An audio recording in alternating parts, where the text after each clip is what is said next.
आखिर क्या कारण रहा होगा कि लगभग 600 फीट की ऊंचाई पर एक सुनसान पहाड़ी के ऊपर इस रहस्यमय मंदिर का निर्माण किया गया। प्रयागराज से 200 किलोमीटर दूर यह है मध्य प्रदेश के सतना जिले में स्थित मैहर।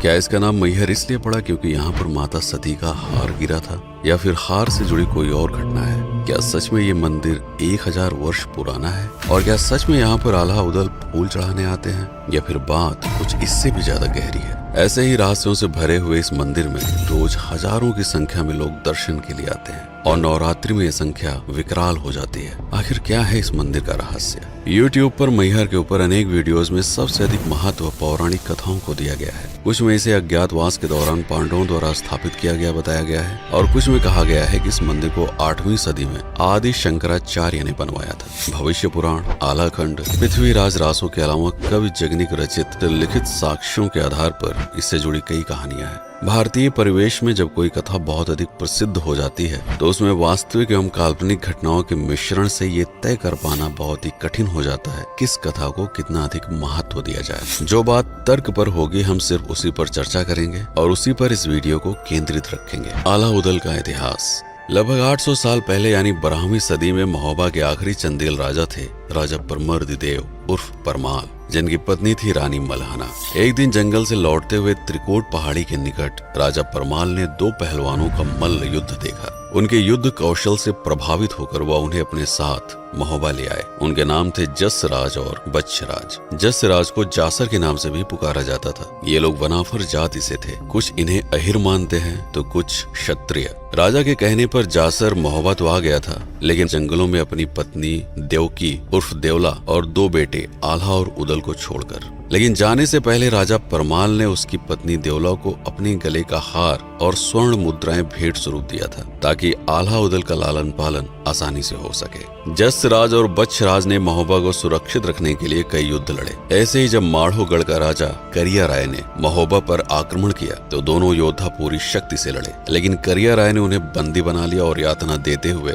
बनाफर कबीले तक ले आया। पत्नी देवला और दोनों बेटों आल्हा उदल के सामने उनका सिर काट दिया, ये कहते हुए कि जो भी राजा परमाल का साथ देगा उसका यही अंजाम होगा। राजा परमाल के द्वारा दिए गए हार को भी उसने देवला के गले से ऐसे छीना कि नस कट जाने से उसने भी प्राण त्याग दिया। जाते जाते उसने कबीले के लोगों से भी लूटपाट की और बस्ती को तहस नहस कर दिया। तब आल्हा ने यह प्रण लिया कि जब तक वह करिया राय को मारकर अपने माता पिता की मृत्यु का बदला नहीं लेगा तब तक चैन से नहीं बैठेगा। कबीले की सुरक्षा के लिए वह पहाड़ की ऊंची चोटी पर जाकर रहने लगा, ताकि चारों दिशाओं में नजर रखकर दूर से आती हुई शत्रु सेना की जानकारी पहले से ही कबीले के लोगों को पहुंचा सके। लेकिन आल्हा समझ नहीं पा रहा था कि अपनी माँ का बदला कैसे ले। इसी चिंता में पहाड़ी पर सोते हुए एक रात आल्हा ने सपने में अपनी माँ को देखा, जो एक दिव्य रूप में नजर आई। अचानक उन्होंने करिया राय की गर्दन से लटक रहे अपने हार को छीनकर उसका गला काट दिया और पहाड़ी में समा गई।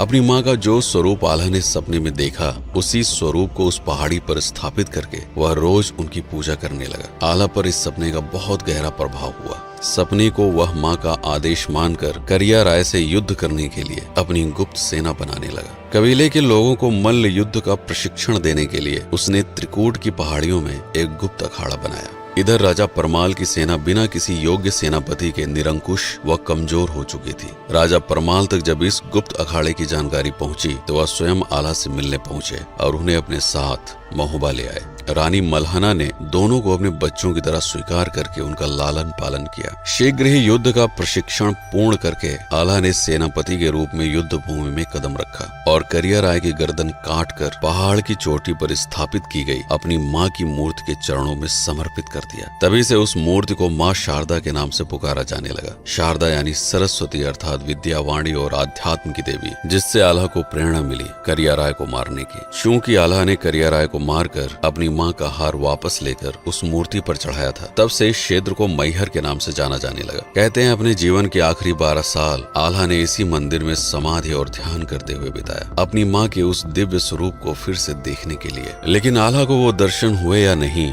ये कोई नहीं जानता। और सबसे बड़ा रहस्य है आल्हा की मौत को लेकर। आल्हा की मौत कैसे हुई इस बारे में कोई भी प्रमाण नहीं है। कुछ लोग मानते हैं कि आल्हा ने समाधि की परम अवस्था हासिल करके अंतर ध्यान हो गए, तो कुछ का कहना है कि उन्होंने इस पहाड़ी के भीतर बनी किसी गुप्त गुफा में हमेशा के लिए समाधि ले ली। पर्याप्त साक्ष्य न होने के कारण स्थानीय लोग ऐसा मानते हैं कि आल्हा आज भी जीवित हैं और गोरखनाथ की कथा और उदल की मौत कैसे हुई, ये भी एक तरह का रहस्य है, जिसका उत्तर हमें गुरु गोरखनाथ की इस कथा से मिलता है। कहते हैं जब माता शारदा की ख्याति दूर दूर तक फैली और लोग दर्शनों के लिए यहाँ पर आने लगे, तब एक दिन गुरु गोरखनाथ जी यहाँ पर माँ के दर्शन के लिए पधारे। ये वो समय था जब करिया राय को मारकर आल्हा एक बड़े भाई होने के नाते उदल की परवरिश करने में पूरी तरह से समर्पित हो चुके थे। उसे अपनी मृत्यु का भय नहीं था, लेकिन अपने छोटे भाई उदल को अपने प्राणों से भी अधिक प्यार करता था, इसलिए अब वह युद्ध से परहेज करने लगा था। तब गुरु गोरखनाथ ने इसी मंदिर में आल्हा को यह समझाया, तुम एक वीर योद्धा हो और तुम्हारा काम है अपने मातृभूमि के लिए जीना और मर जाना। आल्हा के दिल से मृत्यु का भय निकालने के लिए उन्होंने कहा,